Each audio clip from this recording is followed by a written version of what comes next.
Que faire à Rosh Chodesh?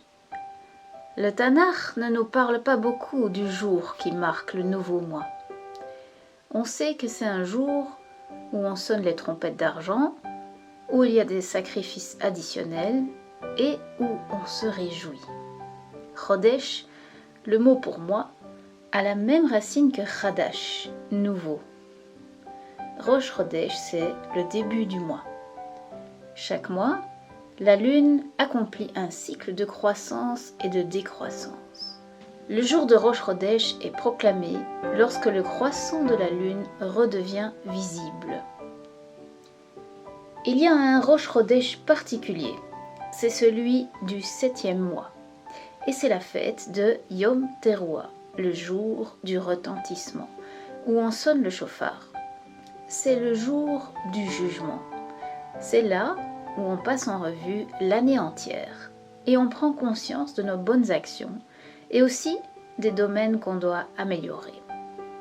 Pour beaucoup de gens, cette prise de conscience se fait une fois par an et c'est déjà très bien.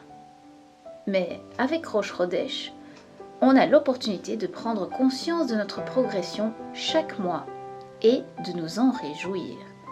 C'est ce que je vous propose d'explorer ici. Travailler à notre sanctification pour nous rapprocher d'Adonai sera beaucoup plus efficace si on regarde en arrière après chaque mois pour voir où on en est. Comme ça, on peut réajuster sa course si on dévie. Ça ne doit pas être compliqué, il faut juste de l'application.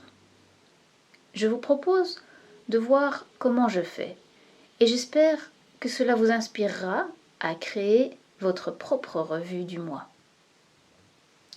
Si je vous demande comment s'est passé votre mois, il y a peut-être quelques événements qui vous ont marqué, qui vont vous venir à l'esprit, mais à part ça, vous aurez probablement de la peine à répondre de façon détaillée.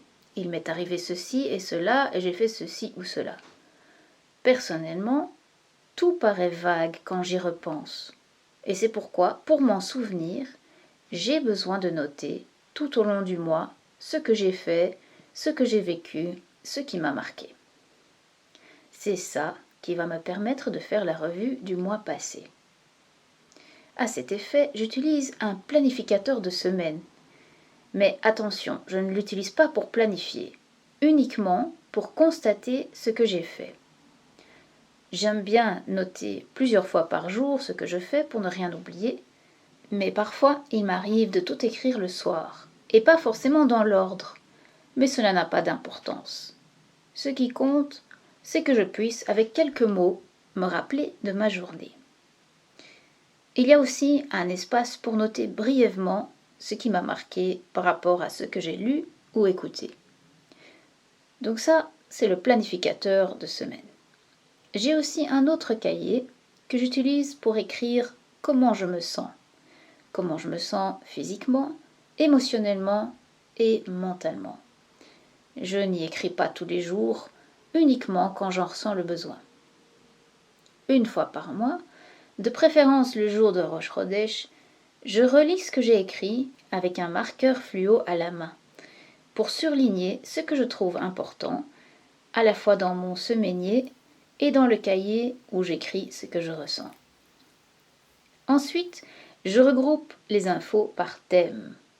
Par exemple, je vais rassembler mes interactions avec autrui et écrire dans ma revue du mois comment se sont passées mes interactions ou quelles ont été les initiatives que j'ai prises. Ce qu'on a fait pour améliorer notre vie de famille. Comment j'ai pris soin de moi au niveau physique et spirituel. Ce qui m'a fait du bien et ce avec quoi j'ai eu plus de mal. Une fois que j'ai décrit mon mois, je peux me fixer quelques intentions pour le mois à venir. Par exemple, si je constate que je n'ai pas eu beaucoup d'interactions le mois passé, mon intention pour le mois à venir sera d'initier plus de contacts, en spécifiant qui je vais contacter. Si je constate que ma vie spirituelle est sèche et routinière, je vais me fixer une intention pour y remédier. je me pose la question: de quoi ai-je besoin? Et je détermine une ou plusieurs façons d'y arriver. Je n'ai pas toutes les réponses, mais je me donne des pistes à explorer. Il s'agit d'être bienveillant envers soi-même, de se limiter à quelques intentions pour le nouveau mois. Il faut que ce soit stimulant, pas accablant.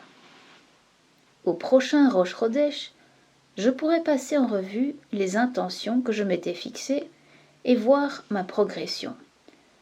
Il arrive que j'estime ne pas avoir progressé dans tel ou tel domaine après un mois. J'ai appris à ne pas m'en vouloir. Parfois, il faut plusieurs mois pour voir un changement. Il se peut aussi que les moyens qu'on se donne pour arriver à tel ou tel objectif ne nous conviennent pas.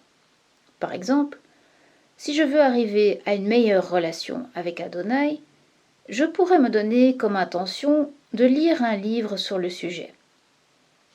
Le fait de terminer un livre me donne un sentiment d'accomplissement, mais j'aurais juste augmenté ma connaissance sans avoir amélioré ma pratique.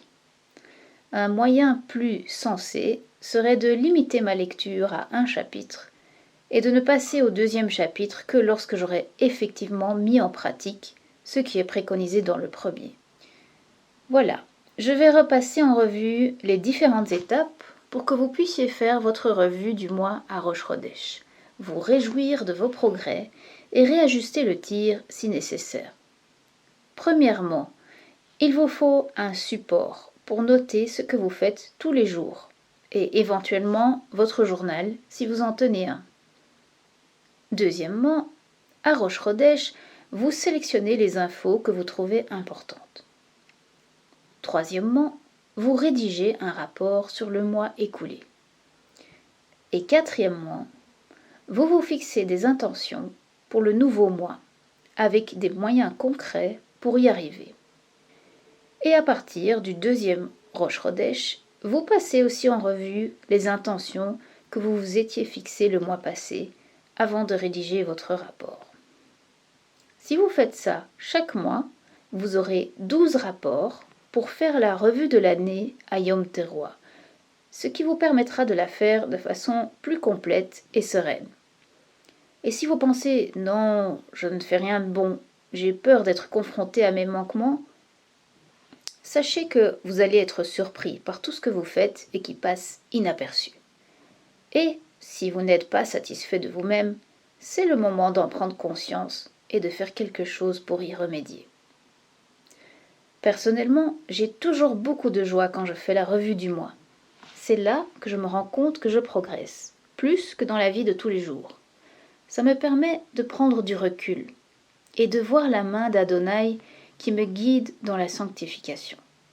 Bien sûr, il y a des domaines à travailler, mais au lieu de me décourager, faire cet exercice m'apporte de la clarté et me stimule à trouver des actions concrètes pour avancer. Chaque mois, je prends un nouveau départ. Et Rosh Chodesh est selon moi le meilleur moment de faire cette introspection. Il y a des gens qui font ce genre d'exercice en se basant sur le calendrier civil qui ne tient pas compte de la lune. Et c'est toujours mieux que de ne pas le faire du tout. Mais je crois que la nouvelle lune est un moment propice pour cela, où on est en harmonie avec le cycle de la nature. Depuis la création, Elohim a établi le soleil, les étoiles et la lune pour fixer ses rendez-vous avec nous. Il nous appelle à observer la lune, et en même temps, c'est le moment d'observer ce qu'on a fait le mois précédent. Un conseil, ne voyez pas tout ça comme un poids, en vous disant « devoir noter tout ce que je fais, c'est lourd ». Allez-y progressivement. Ce n'est pas grave si vous ne notez pas toutes vos activités tous les jours. Et ce n'est pas grave si vous n'arrivez pas à toujours faire la revue du mois pile poil à Rosh Chodesh. Ce qui compte, c'est d'avoir quelque chose à relire au bout du mois et d'en faire quelque chose, même si c'est quelques jours après. Vous allez être agréablement surpris parce que vous allez vous focaliser sur ce que vous avez fait et que vous auriez probablement oublié si vous ne l'aviez pas noté. Je vous ai montré comment je m'y prends. Mais n'hésitez pas à personnaliser votre façon de faire la revue du mois. Voici quelques expériences que j'ai eues avec certains cahiers qui pourront vous aider à faire un choix. Comme vous avez sans doute remarqué, je suis fan des cahiers. Et les cahiers style Atoma me plaisent parce qu'ils me permettent à la fois d'être soigné et de supprimer ou de réorganiser des pages s'il le faut. C'est ce genre de cahier que j'utilise pour faire la revue du mois. Il y a des cahiers magnifiques sur le marché. Peut-être avez-vous déjà vu les paper blanks. On dirait des livres précieux. Je les trouve tellement beaux que j'hésite à écrire dedans. Est-ce que ce sera à la hauteur? Du coup, je n'utilise pas souvent ces cahiers, même si je les trouve très beaux. Tout à l'opposé se trouvent les simples bloc-notes. Là, je n'hésite pas à écrire, mais je n'écris pas forcément bien, et ça peut être désagréable à relire. Ce que je fais depuis un certain temps, c'est d'écrire avec un stylo plume, ce qui m'oblige à écrire de façon plus soignée et qui rend la relecture plus agréable. C'est une façon de me respecter moi-même. Après, il y a le bullet journal, un cahier avec des petits points qui servent de repères pour facilement tracer des tableaux ou faire des listes. Ce genre de cahier se prête très bien au suivi des habitudes. Je l'ai utilisé pendant un temps, mais j'ai préféré arrêter parce que j'essayais d'y refléter mes habitudes spirituelles, qui sont plutôt qualitatives que quantitatives. On sait tous que les habitudes spirituelles peuvent très vite devenir sèches et insipides. J'avais conçu une fleur de prière avec des pétales de couleurs différentes pour chaque type de prière. Au départ, ça me stimulait, mais après, je me suis retrouvée parfois à remplir ma feuille de prière alors que je me sentais vide. Inversement, il m'est arrivé de n'y dessiner que quelques pétales, et pourtant, ces prières-là m'apportaient un épanouissement spirituel immense. Voilà, j'espère vous avoir donné envie de commencer à faire de Rosh Chodesh un jour spécial pour faire le point sur votre vie. Vous pouvez télécharger un document récapitulant les étapes en cliquant sur le lien dans le descriptif de cette vidéo. À bientôt, Bezrat Adonai.